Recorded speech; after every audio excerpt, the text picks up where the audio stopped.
somewhere over the Pacific Ocean, a missile is climbing.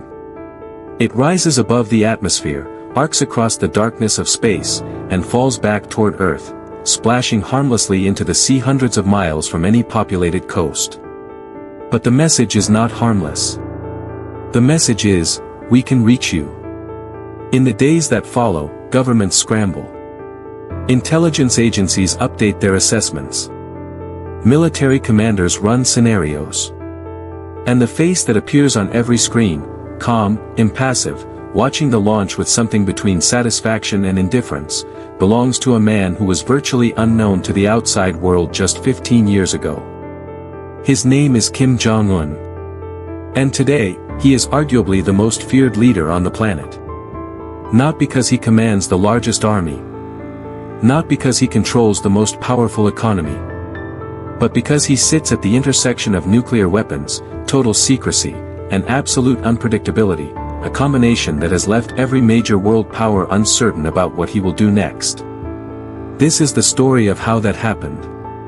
It is a story of inherited power and calculated brutality. Of assassinations and executions carried out without apology. Of a nuclear program that the world tried and failed to stop. Of diplomatic theater that raised hopes and resolved nothing. And at the center of all of it, a man who remains, even now, one of the greatest mysteries in modern geopolitics. Who is Kim Jong Un? What does he actually want? And why does the entire world fear the answer?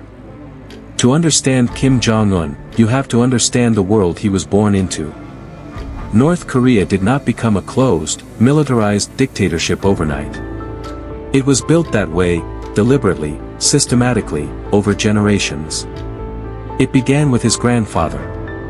Kim Il-sung founded the Democratic People's Republic of Korea in 1948. What he built was not merely a political state. It was something closer to a religion, with the Kim family at its center. Citizens were taught that Kim Il-sung was not just a leader but a near-divine figure. His image appeared everywhere. His words were treated as sacred texts. The state controlled every aspect of life, what people could read, where they could travel, what they were permitted to believe. When Kim Il-sung died in 1994, his son Kim Jong-il inherited not just a country but an entire mythology. Under Kim Jong-il, the secrecy deepened. The borders tightened. A famine in the 1990s killed hundreds of thousands of people, some estimates suggest more than 1 million, and the regime largely concealed it from the world. The nuclear program, begun under Kim Il-sung, accelerated quietly in the background. Kim Jong-il was an eccentric figure, obsessive about cinema, reclusive, physically distinct in ways that made him easy to caricature. But he was also ruthless. He understood that the Kim family's survival depended on two things above all else: control at home, and a credible military threat abroad. By the time he began thinking about succession, those two pillars were firmly in place. The question was who would inherit them. Kim Jong-un was born sometime around 1984, though even that basic fact has never been officially confirmed. His exact birth date, the precise details of his early childhood, his relationship with his father, all of it remained obscured behind the impenetrable wall of North Korean state secrecy. He was one of several children Kim Jong-il had with different women, none of whom were officially acknowledged. Before the rest of the world even knew he existed, he was living a double life. In the late 1990s and into the early 2000s, a quiet North Korean student was attending school in Bern, Switzerland. He used a false identity. He lived with a North Korean diplomat's family. To his classmates, he was reportedly a normal kid, interested in basketball, reasonably well-liked, unremarkable. He was the future supreme leader of North Korea. The significance of those years in Switzerland is difficult to overstate. No other North Korean leader of the Kim dynasty had spent meaningful time living in the West. Kim Jong-un ate at European restaurants, walked freely through European cities, attended classes alongside students whose lives were defined by freedoms North Korean citizens could not even legally imagine. What he made of that experience, whether it changed him, whether it gave him a different perspective or only reinforced his sense of inherited superiority, nobody outside his inner circle knows. When he returned to North Korea and disappeared from public view, Western intelligence agencies scrambled to piece together what little they could about him. The picture that emerged was fragmentary. Some agencies reportedly had almost no reliable information. The heir to one of the world's most dangerous states was, in the most literal sense, an unknown quantity.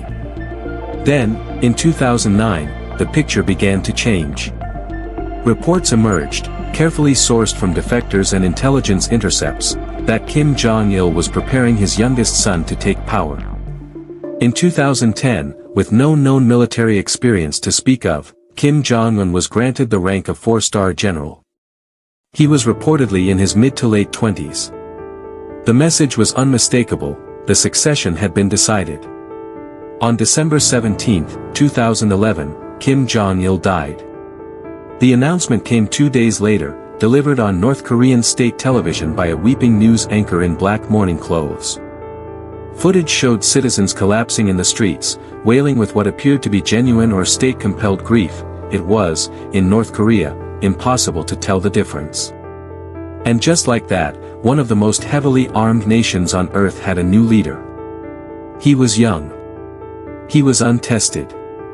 He had never commanded troops in battle, never navigated a major diplomatic crisis, never faced the kind of internal power struggles that historically consume political transitions in authoritarian states. He also now controlled nuclear weapons. The world watched the transition with a mixture of fascination and dread. Some analysts speculated that Kim Jong-un would be a figurehead, that real power would rest with senior military commanders and party officials who had spent decades inside the system. Some suggested that the pressures of leadership might push him toward reform. A few even raised the possibility that his exposure to Switzerland might make him more moderate than his father. Every one of those assessments would prove wrong. Within 2 years of taking power, Kim Jong-un sent a message that silenced every question about whether he was in control. His name was Jang Song-thaek. By any measure, Jang was one of the most powerful men in North Korea. He had spent decades rising through the regime's hierarchy. He was married to Kim Jong-il's sister, making him Kim Jong-un's uncle by marriage. After Kim Jong-il's death, many observers believed Jang would serve as a powerful mentor, a steady hand guiding the young leader through his early years. Instead, in December 2013, Jang Song-thaek was arrested at a meeting of the ruling party's Politburo. He was dragged from the room in front of witnesses. Days later, he was accused of treason, corruption, and plotting to overthrow the state. A tribunal was convened. The verdict was predetermined. Jang Song-thaek was executed. The speed and brutality of what happened shook observers around the world. This was not the removal of a minor official. This was the elimination of one of the most senior figures in the entire regime, a man many had assumed was untouchable. Kim Jong-un was not a figurehead. He was not a transitional leader being managed by his elders. He was making the most consequential decisions inside North Korea's government, and he was making them without hesitation. Other purges followed. Senior military officials were removed. Figures who had served for decades under Kim Jong-il found themselves sidelined or worse. The pattern was consistent: anyone who might represent an alternative center of power, anyone whose loyalty could be questioned, was neutralized. Fear, in North Korea, had always been a tool of governance. Kim Jong-un transformed it into a precision instrument. Then came the assassination that could be seen on airport security cameras.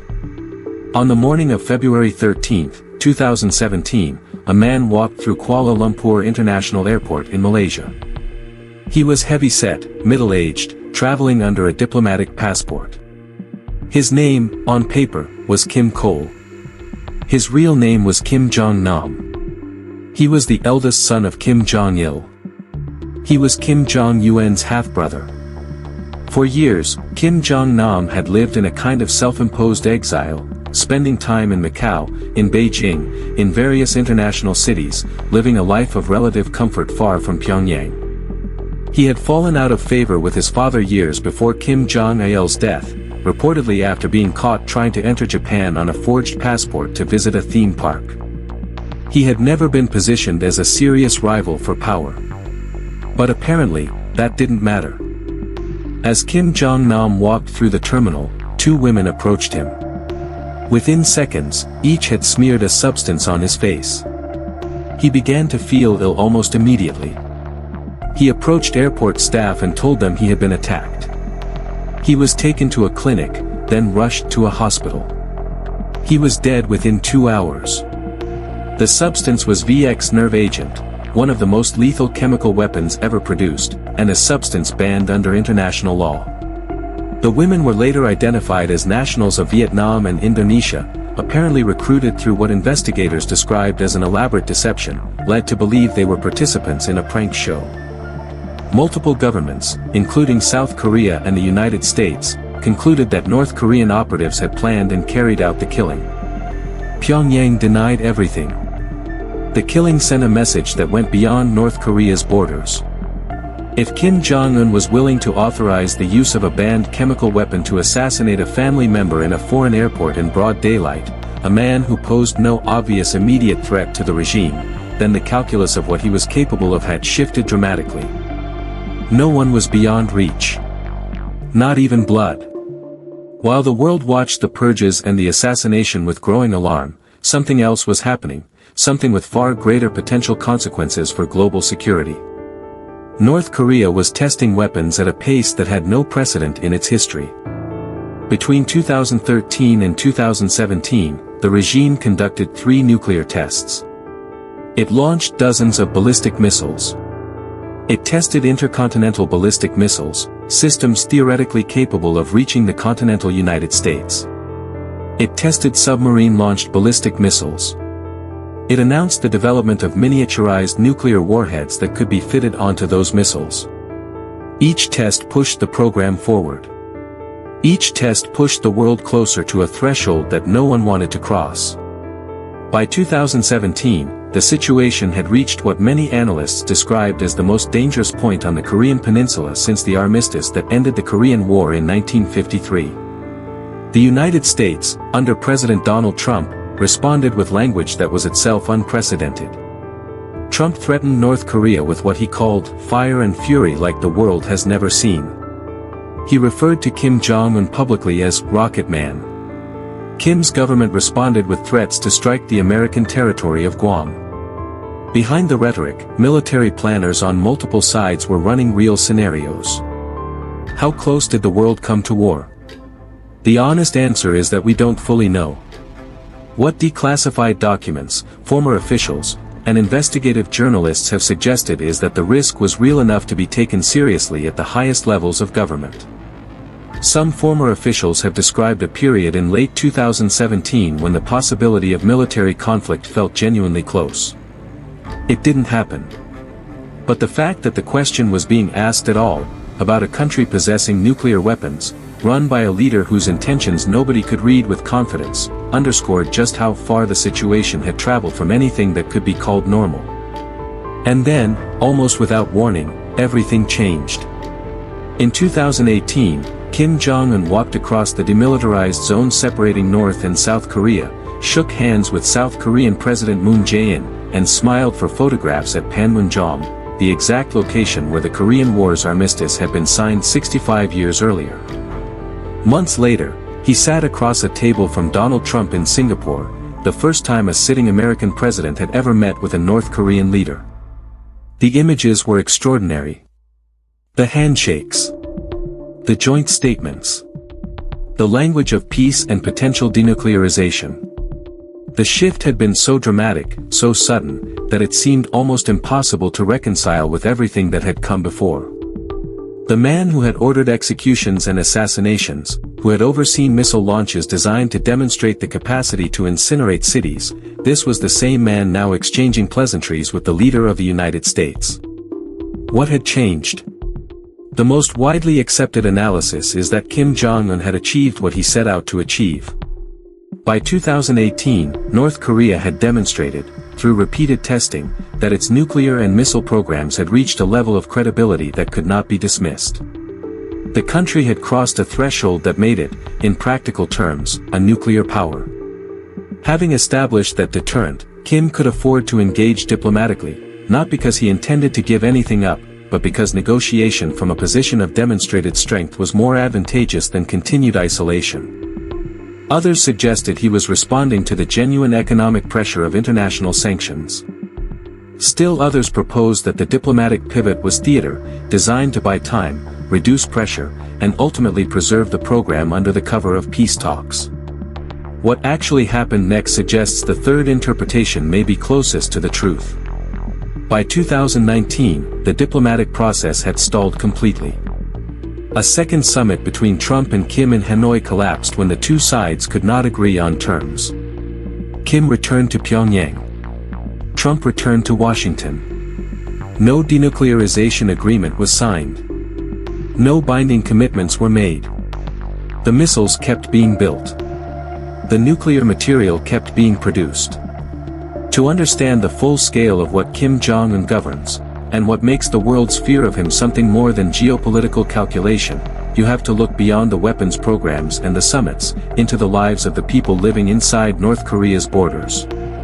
The information that exists about life inside the country comes primarily from defectors, North Koreans who have managed to escape, often at extraordinary personal risk, through China and Southeast Asia. Their accounts have been gathered by human rights organizations, governments, journalists, and the United Nations. What they describe is a system of control so total that it is difficult for people accustomed to open societies to fully comprehend. There are political prison camps, known in Korean as kwanliso, where estimates suggest tens of thousands of people are detained. Inmates include not just those accused of crimes against the state, but their family members. Under a doctrine sometimes called guilt by association, the punishment for disloyalty extends across generations. Movement inside the country is restricted. Access to outside information is illegal. Listening to foreign radio broadcasts, possessing South Korean entertainment, or accessing any unauthorized media can carry severe consequences. A system of neighborhood-level surveillance means that citizens monitor each other.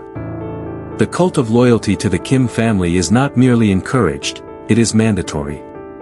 Citizens are required to hang portraits of Kim Il-sung and Kim Jong-il in their homes.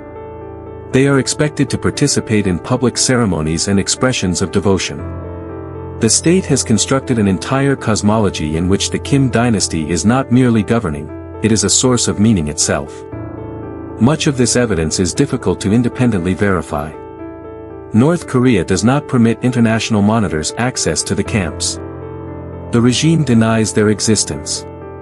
But satellite imagery has confirmed the presence of large enclosed facilities in remote areas of the country, and the consistency of defector testimony has led the United Nations to conclude that systematic human rights violations are occurring on a significant scale. Kim Jong Un did not invent this system. But he has maintained it, and by all available evidence, he intends to keep it. One of the questions that analysts, diplomats, and intelligence professionals return to again and again is deceptively simple. What does Kim Jong Un actually want? On one level, the answer seems obvious: survival. The primary strategic objective of the Kim regime has always been its own continuation. The nuclear weapons are, in this reading, fundamentally defensive, not tools of aggression but guarantees against the kind of regime change that befell leaders in Iraq and Libya who gave up their weapons programs and were later removed by force. But the picture is more complicated than that. Kim has repeatedly stated that North Korea's nuclear arsenal is non-negotiable, that the country will never give it up in exchange for economic incentives or diplomatic normalization, regardless of what it is offered. If survival were the only objective, that position would be understandable.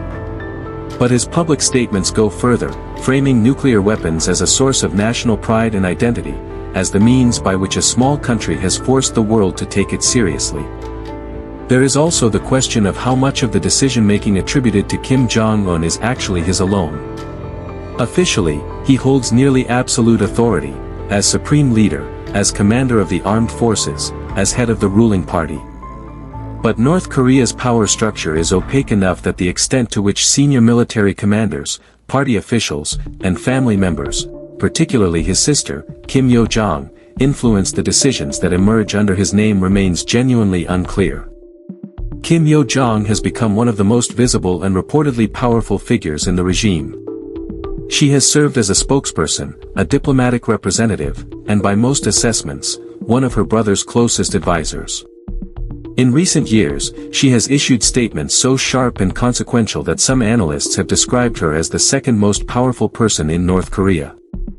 Whether Kim Jong Un is the sole architect of his regime's choices, or whether he operates within a more complex internal structure, that question remains unanswered. And perhaps that ambiguity is itself part of the design. Today, as of 2026, the fundamental situation has not changed in any meaningful way. North Korea continues to expand its nuclear program. Kim has made explicit statements about increasing the production of weapons-grade nuclear material and growing the size of the arsenal. Satellite imagery has tracked continued construction at key nuclear facilities. Missile tests have continued.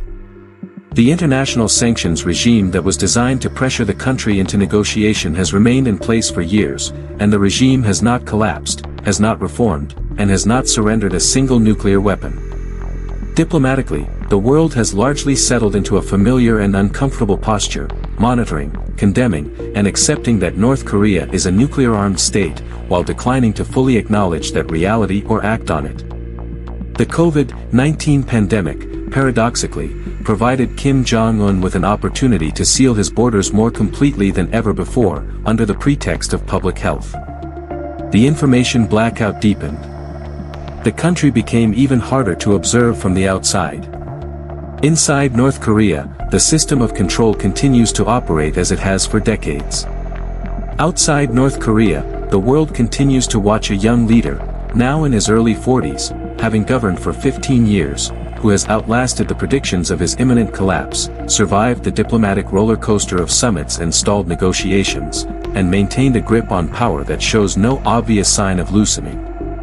There is a version of this story that treats Kim Jong-un as a simple villain, a cartoonish tyrant who threatens the world for the sake of personal ego or unstable psychology. That version is incomplete. The more unsettling truth is that Kim Jong-un has, by most measurable standards, been strategically successful. He inherited a state that many observers expected would eventually collapse under the weight of its own internal contradictions. He faced a period of genuine danger in the early years of his leadership, when rivals could have moved against him. He confronted the most powerful military alliance in history and did not blink. He built nuclear weapons. He tested them. He demonstrated the capability to deliver them across intercontinental distances. He forced sitting presidents and prime ministers to the negotiating table. He managed the transition from belligerence to diplomacy and back again without losing domestic control. And through all of it, the executions, the assassination in a foreign airport, the missile launches, the summits, the posturing, he remained fundamentally unknown. We know what he has done. We do not know who he is. We do not know, with certainty, what he believes. We do not know what scenario, if any, might lead him to use the weapons he has spent 15 years building.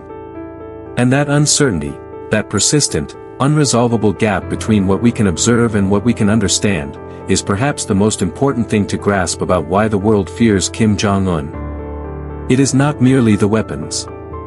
It is the combination of weapons and mystery.